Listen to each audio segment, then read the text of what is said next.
அனைவருக்கும் வணக்கம்.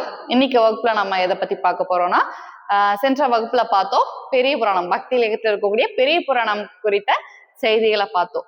அந்த பெரிய புராணத்துல நாயன்மார்களுடைய வரலாறு, அந்த வரிசையில நம்ம என்ன நாயன்மார் பத்தி பார்க்க போறோம் அப்படின்னு பார்த்தோம்னா, கண்ணப்ப நாயனார். ஏன்னா கண்ணப்ப நாயனார் அப்படின்னா இன்னைக்கு எல்லாத்துக்குமே நிச்சயமா தெரிஞ்சிருக்கும். இவருடைய வரலாறு அந்த அளவுக்கு மிகப்பெரிய தாக்கத்தை ஏற்படுத்தக்கூடியது. ஏன்னா அன்பு அப்படிங்கிறது இந்த அளவுக்கு கூட ஒருத்தருக்கு இருக்குமா அப்படின்னு சொல்லக்கூடிய அளவுல இந்த கண்ணப்ப நாயனாருடைய பக்தி, அன்பு, சிவபெருமான் மேல இருக்கக்கூடிய பக்தியினால வரலாறுல நீங்காத இடம் பிடித்தவரா கண்ணப்ப நாயனார் அப்படின்றவரு இருக்காரு. இப்ப இந்த கண்ணப்ப நாயனார் அவருடைய வாழ்க்கை எங்க தொடங்குச்சு, எப்படி சிவபெருமான் மேல இவ்வளவு பக்தி கொண்டு சிவபெருமானோட ஆட்கொள்ளப்பட்டார் அப்படின்ற செய்திய நம்ம பார்க்கலாம்.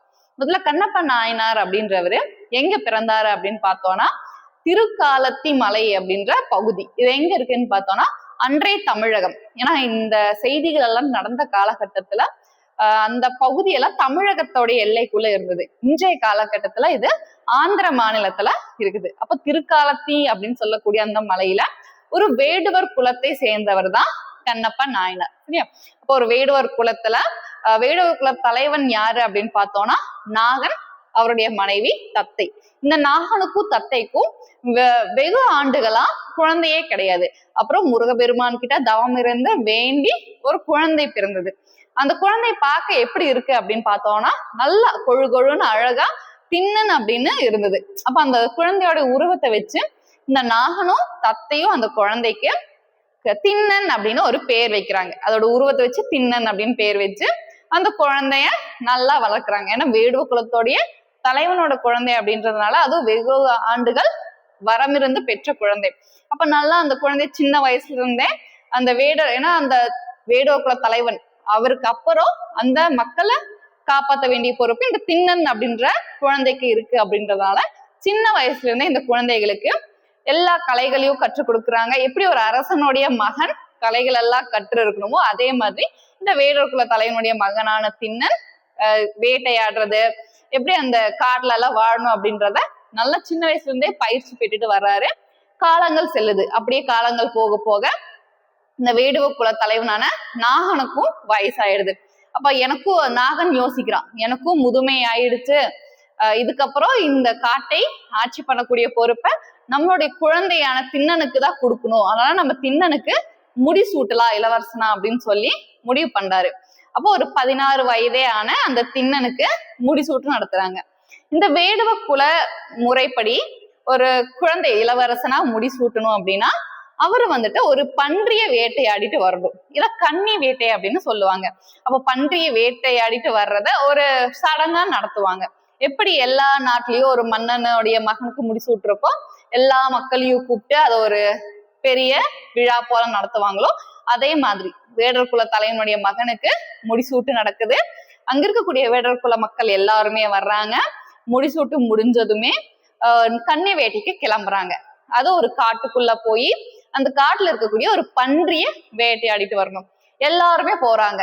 இந்த திண்ணன் போறான், அந்த திண்ணன் கூட அவனுடைய நண்பர்கள் போறாங்க, அவனுடைய உறவினர்கள், அந்த வேடர் குல மக்கள் அப்படின்னு எல்லாருமே காட்டுக்குள்ள போறாங்க. ஒரு பன்றியை துரத்திட்டு ஓடிட்டே போறாங்க. ஓட ஓட நிறைய பேருக்கு அந்த ரொம்ப தாக்கி பிடிக்க முடியல. ஏன்னா ஓடிட்டே இருக்கனால களைப்பு ஏற்பட்டு சில பேர் அங்கங்க தேங்கி நின்னுறாங்க. கடைசியா அங்க யார் யார் இருக்காங்கன்னு பார்த்தோம்னா திண்ணன், அவனுடைய 2 நண்பர்கள், ஒருத்தர் நாணன், காடன் அப்படின்ற இந்த 3 பேருமே போறாங்க. போய் கடைசியா பன்றிய புடிச்சிட்டாங்க. அந்த பன்றியும் களைச்சு போச்சு. கடைசியில அந்த கன்றி களைத்து போய் ஓட முடியாம நிக்குது.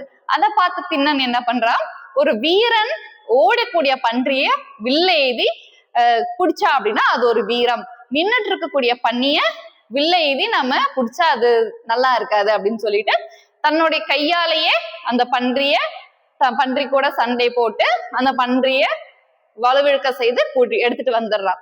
அதுக்கப்புறம் இந்த 3 பேருமே ரொம்ப நேரம் ஓடி பன்றியை பிடிச்சு களைத்து போயிட்டாங்க. அப்புறம் என்ன பண்றாங்கன்னா, சரி நம்ம இந்த பன்றியை எப்படியாவது இங்க வச்சு நம்ம சமைச்சு சாப்பிட்டுறலாம், நம்ம இவ்வளவு நேரம் ஓடினதுல ரொம்ப தாகமா இருக்கு, பசியும் வந்துடுச்சு, நமக்கு இங்க எங்கேயாவது தண்ணி கிடைக்குமா அப்படின்னு இந்த 3 பேருமே பேசிக்கிறாங்க.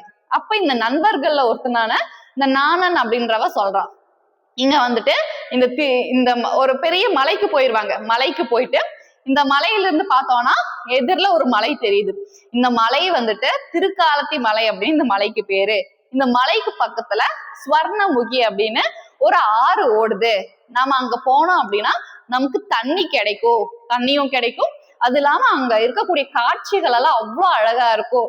அந்த மலையில தான் குடிமி தேவர் அப்படின்ற ஒரு கடவுள் இருக்காரு. அதை பார்க்கவே அவ்வளோ அற்புதமான தரிசனமா இருக்கும்.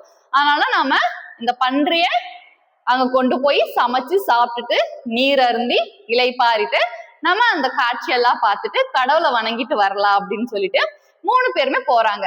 அப்ப இந்த நாணன் நண்பன் சொன்னதுமே இந்த திண்ணனுக்கு ரொம்ப ஆர்வமாயிடுது. சரி நாம போய் பார்க்கலாம் என்னதான் இருக்கு அப்படின்னு சொல்லிட்டு அப்படின்னு 3 பேருமே கிளம்பி அந்த திருக்காலத்தி மலைக்கு போறாங்க.